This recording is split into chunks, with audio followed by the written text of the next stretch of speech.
వచ్చారమ్మా? Excise station north నుంచి. మీ పేరు? అవినాష్. దేనికి వచ్చారమ్మా మీరు దేనికి వచ్చారమ్మా? మీరు ఎలాగేస్తారు నోటీసు? మీ ఎంప్లాయీని కాదు నేను, ఎక్సైజ్ శాఖ ఎంప్లాయీని కాదు నేను.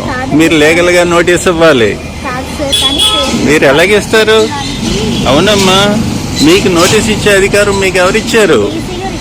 డీసీ ఎలాగిస్తాడు? అతనికి ఉన్న అధికారాలు ఏంటి? ఒక పర్సన్కి, ఒక ప్రజాప్రతినిధికి, ఒక పబ్లిక్ సర్వెంట్కి ఎక్సైజ్ శాఖ నోటీస్ ఇచ్చే అధికారం ఎవరిచ్చారు? గవర్నమెంట్ ఇచ్చిందా? మీకే అధికారం ఎవరిచ్చారమ్మా? చట్టాన్ని మీరు చేతుల్లో ఎలా తీసుకుంటారు? మీరు చేయవలసిన పని, మీరు చట్టాన్ని చేతుల్లో తీసుకుంటున్నారు. మీరు అడ్వకేట్ ద్వారా ఏంటమ్మా ఎంక్వైరీ? ఆయన ఎవరమ్మా నన్ను పిలవడానికి? ఆయనకున్న అధికారాలు ఏంటి? ఇప్పుడు అవునమ్మా, సీఏ లంచం తీసుకుంటలేదా? 1,25,000 రూపాయలు సీఏ పబ్లిక్ గా లంచం అడుగుతున్నాడా? అదేనమ్మా, మీ సార్కి అధికారం ఏంటి? చట్టాన్ని. అవునమ్మా, డీసీ గారికి ఉన్న అధికారాలు ఏంటి? చట్టం ఆయన ఎందుకు చేస్తాడు? న్యాయస్థానాలు ఏం చేస్తున్నాయి? అవునమ్మా, న్యాయస్థానాలు ఏం చేస్తున్నాయి? న్యాయస్థానాలు కదా. డీసీ ఎవరికి ఇవ్వాలి? మీ దగ్గర పనిచేసే అధికారులకు ఇవ్వాలి.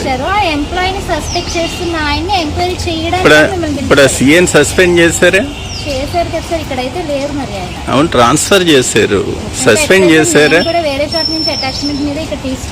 అవునమ్మా, ఒక అధికారాన్ని మీరు చట్టాన్ని చేతుల్లో తీసుకొని మీరు ప్రవర్తిస్తున్నారు.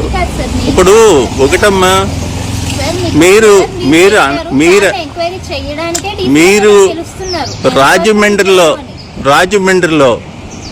బడి దగ్గర, గుడి దగ్గర 5 లక్షల రూపాయల లంచం తీసుకుంటూ మద్యం షాపులకు అనుమతులు ఇచ్చారు. ఏ బేసిక్లు ఇచ్చారు మీరు? అది ప్రశ్నిస్తే మీరు నోటీసులు ఇస్తారా? విద్యార్థులను మద్యం తాగమని ప్రోత్సహిస్తుందా అబ్కారీ శాఖ? అవునమ్మా, చట్టం ఏం చేస్తుంది? కళ్ళు మూసు కూర్చుందా? ఏకేసీ కాలేజ్ ఉందా? ఏకేసీ కాలేజీలో పేద విద్యార్థులు చదువుతారా? పేద విద్యార్థులు చదువుకునే కాడ మద్యం షాప్ పెట్టి పెద్ద పెద్ద బోర్డులు పెట్టి అమ్మడం నేరం కదా. అంటే 5 లక్షల రూపాయలు ఇస్తే డీసీ అంటే ఎవరమ్మా? ఎక్కడ ఉంటారమ్మా ఆయన?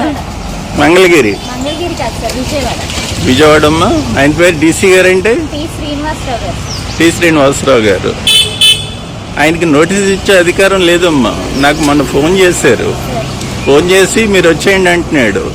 మీరు వచ్చేయండి అంటే నేను మీ దగ్గర పనిచేసే కానిస్టేబుల్ కదయ్యా, మీకు అధికారం లేదు. మీరు నోటీస్ ఇవ్వండి, నేను మా లాయర్తో సంప్రదించి నేను కలుస్తానని చెప్పాను. నోటీస్ ఇవ్వమంటే మీరు తెచ్చివ్వడం కదమ్మా. అంటే మాకు ఆదేశాలు మీకు సర్వ్ చేయమని ఈ జ్యూరిస్డిక్షన్ లో స్టేషన్ నుంచి పంపించారు. నేను లీగల్ ఒపీనియన్ తీసుకున్నాను. ఎక్సైజ్ అధికారులు చట్టాన్ని చేతుల్లో తీసుకొని నోటీస్ ఇచ్చే అధికారం లేదు. నేను మీ ఎంప్లాయీని కాదు. మీరు నోటీసులు ఎవరికి ఇవ్వాలంటే మీ దగ్గర పనిచేసే ఎంప్లాయీలకు ఇవ్వాలి. కానీ ఓ ప్రజాప్రతినిధికి మీరు ఎత్తున్నారు, ఒక ప్రశ్నించే వ్యక్తికి ఎత్తున్నారు, ఒక లంచగొడ్డుతనాన్ని విమర్శిస్తున్న వ్యక్తికి ఎత్తున్నారు. మీరు ఒక జిల్లా బలహీన వర్గాల ప్రతినిధికి ఎత్తున్నారు మీరు నోటీస్ తెచ్చి. ఏంటి కళ్ళకు కట్టినట్టు కనిపిస్తూ ఉండి ఇంకా ఎంక్వైరీ ఏంటమ్మా? నేను అదమ్మా, నేను ఎంతకాలం అయింది విమర్శ చేసి? ఇప్పుడు వరకు ఒక మద్యం షాప్ మీద చర్యలు తీసుకున్నారా? మీ పేరేంటమ్మా? ఏంటి మీ క్యాటర్ ఏంటి? ఎస్ఐ. ఏ స్టేషన్ అమ్మా? ఏ ఊరు? రాజమండ్రి. మీరు ఎక్కడి నుంచి వచ్చారమ్మా? రాజమండ్రి. మీరేంటి, మీ పేరేంటి? మీ పేరు? ఉషా. మీ పేరమ్మా? దుర్గాప్రసాద్. మీరమ్మా? North station. మీరు అందరూని మీ స్టాఫే. అంటే చట్టాన్ని మీరు ఉల్లంఘిస్తున్నారమ్మా. మా ప్రజల్ని కాపాడవలసిన మీరు మద్యం సిండికేట్లతో కొమ్మక్కయ్యి ఈవేళ ప్రశ్నించే వాళ్ళకి నోటీసులు ఇచ్చే పరిస్థితికి మీ ప్రభుత్వం వెళ్తుంది. ఇది నోటీస్ కాదు సార్, తమని ఎంక్వైరీ చేయడానికి సార్ పిలుస్తున్నారు అంతే. ఆయన ఎవరమ్మా? ఆయనకి ఎవరు అధికారం ఇచ్చారు నన్ను పిలిచే అధికారం? నీకేమన్నా ఉంటే చట్టాన్ని అప్రోచ్ అవ్వాలి. ఓ ప్రజాప్రతినిధి నువ్వు పిలుస్తావా? నీకున్న అధికారాలను అడ్డు పెట్టుకొని ఒక బలహీన వర్గాల నాయకుడిని పిలుస్తావా? నీకున్న అధికారాలను అడ్డు పెట్టుకొని ఏ అధికారంతో వచ్చి మీరు నోటీస్ ఇస్తారు నాకు? నేను చేసిన విమర్శల మీద ఇప్పటి వరకు చర్యలు అయ్యి నేషనల్ హైవే పక్కన 4 మద్యం షాపులు పెట్టారా లేదా? 100 వెహికల్స్ యాక్సిడెంట్లు అవుతున్నాయా లేవమ్మా? మీరు చూస్తున్నారా? అక్కడ నేషనల్ హైవేలో 4 మద్యం షాపులు ఉన్నాయా? లాలా చెరువులో మీరు వెళ్ళి చూడండి. అక్కడ కాకినాడ వెళ్ళే వాళ్ళు కానీ వైజాగ్ వెళ్ళే వాళ్ళు కానీ ఆ బ్రాందీ షాప్ దగ్గర నుంచుంటున్నారా లేదా? మరి మీ డిపార్ట్మెంట్కి ఎందుకు కనిపెత్తలేదు ఈ మద్యం షాపు? ప్రజలను కాపాడవలసిన మీరు లక్షల లంచాలు ఎత్తే సక్రమైపోద్దా? అంటే ఇంత ఘోరంగా నడుచుకుంటారా? ఇక్కడ బ్రాందీ షాప్ పెట్టాడు వీధి ఎంట్రన్స్ లోని. ఇది రెసిడెన్షియల్ ఏరియానా? దీనికి ఎలా అనుమతి ఇచ్చారు ఇక్కడ? లేదా అక్కడ అనుమతి ఎలాగిచ్చారు? ఏకేసీ కాలేజీ ముందు ఏం చేస్తుందమ్మా మీ చట్టం? ఎలా ప్రవర్తిస్తుంది? ప్రజల కోసం పనిచేస్తుందా లేదా మద్యం సిండికేట్ల కోసం పనిచేస్తుందా? చెప్పరమ్మా నాకు. మీరు ప్రజల కోసం ప్రభుత్వం కోసం పనిచేస్తారా మద్యం సిండికేట్ కోసం పనిచేస్తారా? అమ్మా డీసీ గారు కాదు, నేను ప్రజాప్రతినిధిగా మిమ్మల్ని అడుగుతున్నా. అమ్మా నేను ప్రజాప్రతినిధిగా అడుగుతున్నాను. నా గుమ్మల్లోకి మీరు వచ్చారు కనుక. అవునమ్మా, కానీ బ్రాందీ షాపులు ఎక్కడ పెట్టాలి, ఎక్కడ పెట్టించారు మీ డిపార్ట్మెంటు? ప్రజలకు రక్షణగా ఉండవలసిన ప్రభుత్వాలు ఏం చేస్తున్నాయి? మద్యం షాపులు ఎక్కడ పెట్టేస్తుంది మీ డిపార్ట్మెంటు? గవర్నమెంట్ నామ్స్ ఏం చెప్తున్నాయి? ఒక మద్యం షాప్ పెట్టాలంటే నిబంధనలు ఏం చెప్తున్నాయి?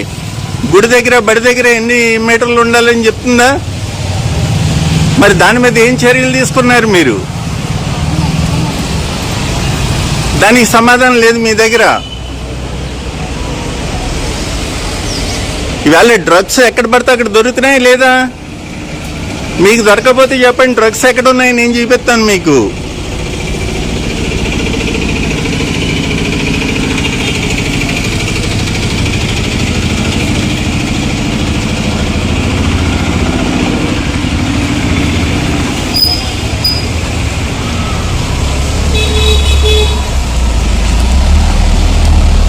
ఇప్పుడు నేను చేసిన ప్రతి ఆరోపణకే కట్టుబడి ఉన్నాను. నువ్వు లంచం తీసుకోవడం నిజం. నువ్వు 1,25,000 లంచం అడుగుతున్నావు అంటే ఒక మద్యం షాపు ఓనర్ని 5 లక్షల రూపాయలు నువ్వు లంచం తీసుకొని ఇల్లీగల్గా మద్యం షాప్కి అనుమతి ఇస్తున్నావు అంటే గుడి దగ్గర బడి దగ్గర ఈ డబ్బంతా ఎక్కడికి వెళ్తుంది? ఈనాడులో పెద్ద ఆర్టికల్ వచ్చింది, ఏ అధికారికి ఎంత లంచమో. 340 కోట్లు సంవత్సరానికి అధికారులకు లంచం వెళ్తుందని ఈనాడులో రాసాడు ఆర్టికల్. నేను విమర్శించిన తర్వాత ఇవన్నీ వాస్తవాలు కదా. ఎవరిని మభ్య పెడతాం మనం? నేషనల్ హైవేలో అసలు బ్రాందీ షాపులు పెట్టడానికి అధికారం ఉందా? చట్టంలో ఉన్న లొసుగుల్ని చుట్టంగా మార్చుకొని ఒక్కో షాపు దగ్గర 5 లక్షల రూపాయలు లంచం తీసుకొని మద్యం షాపులకు అనుమతి ఇవ్వడం నిజం కదా? అంటే రాజకీయ నాయకుడికి ఒక చట్టం, పేదవాడికి ఒక చట్టం. ఆ లారీ వాడు మళ్ళీ మందు తాగాడని ఆడికి ఫైను. మందు తాగించేది మీ డిపార్ట్మెంటే, తాగేయడానికి కేసు రాసేది మీ డిపార్ట్మెంటే. హైవేలో ప్రమాదాలు ఎలా జరుగుతున్నాయి? ఇప్పుడు ఆనా వెంకటపురం రోడ్డు చివరిలో స్కాచ్ బ్యారెలు పెట్టారు. విద్యార్థులు 100 బస్సులు అక్కడే తిరుగుతూ ఉంటాయి. మళ్ళీ మీరేమో ఫ్లెక్సీలు పట్టుకొని మద్యానికి దూరంగా ఉండండి, బానిసలు కావద్దు, గంజాయి తాగద్దు అంటారు. అక్రమ మార్కులకేమో నేషనల్ హైవేలు వేస్తారు మీరు. ఇదేనమ్మా మన పిల్లలు, మన భర్తలు, మన కుటుంబం కూడా వ్యసనాలకు బానిసలే రోడ్డును పడతా ఉంటే మనం కాపాడవలసింది ఇదేనా? లక్షల జీతాలు ఎత్తున్న డిపార్ట్మెంట్ కాదని లక్షల రూపాయల లంచాల కోసం పనిచేస్తూ ఉంటే ప్రజాస్వామ్యం బతికుంటుందా?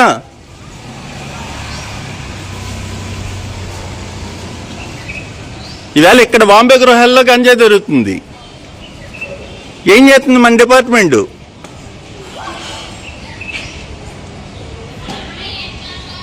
వీటికి ఎక్కడ సమాధానం ఉండదు. నేను మీ కమిషనర్ దగ్గరికి వెళ్ళి మాట్లాడాను, మంగళగిరి వెళ్ళి. ఆయన ఏం సమాధానం చెప్పలేకపోయాడు. 2 సార్లు వెళ్ళాను. నాకు భయం ఏంటి సార్, నేను ముఖ్యమంత్రి దగ్గరికి వెళ్ళి మాట్లాడతాను, ఏమయ్యా మన గవర్నమెంట్లో ఇలా జరుగుతుంది, నువ్వేం చేస్తున్నావు అని. చంద్రబాబు నాయుడు అయినా జగన్మోహన్ రెడ్డి అయినా నాకేం ఇబ్బంది లేదు. నాకు కావాల్సింది ప్రజాస్వామ్యం. ప్రజలకు మంచి జరుగుతుందా లేదా, మీరు మంచి చేస్తున్నారా లేదా, మీ డిపార్ట్మెంట్ సరిగ్గా పనిచేస్తుందా లేదా. నేను ఇప్పటి వరకు కొంత సైలెంట్గా ఉన్నాను ఇంట్లో కొన్ని కార్యక్రమాలు ఉండడం వల్ల. రేపటి నుంచి మళ్ళీ మొదలు పెడతాను మీది. అసలు మీ ఎక్సైజ్ శాఖ ఎలా నిద్రపోద్దో చూస్తాను. ఈ బెల్ట్ షాపులు ఏంటి, ఈ గంజాయి ఏంటి, ఈ అక్రమ మైనింగ్ ఏంటి, అక్రమ మద్యం రావట్లేదా? యానం నుంచి లారీలు రావట్లేదా? వస్తుందా లేదా?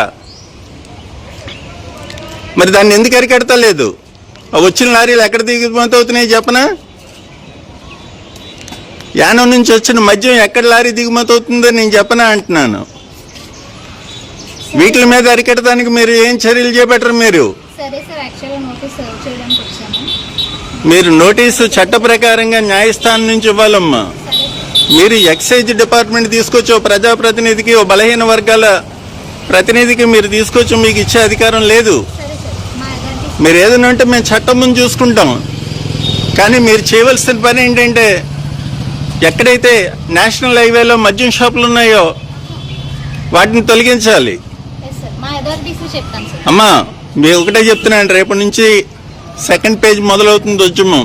సరే నేషనల్ హైవేలో 4 మద్యం షాపులు మీరు తక్షణం తొలగించాలి. సరే సార్, అలాగే ఏకేసీ కాలేజీ దగ్గర ఉన్న మద్యం షాపుని మీరు తీయాలి అర్జెంటుగాని. మా అథారిటీస్ చెప్తాం. అలాగే గుడి దగ్గర, బడి దగ్గర ఉన్న మద్యం షాపులన్నీ కూడా మీరు తొలగించాలి. రాజమండ్రిలో బెల్ట్ షాపులు ఎక్కడ ఉన్నాయో మీకు తెలియకపోతే నా దగ్గర వీడియోలు ఉన్నాయి, నేను ఇస్తానమ్మా మీకు బెల్ట్ షాపులు ఎక్కడ ఉన్నాయో.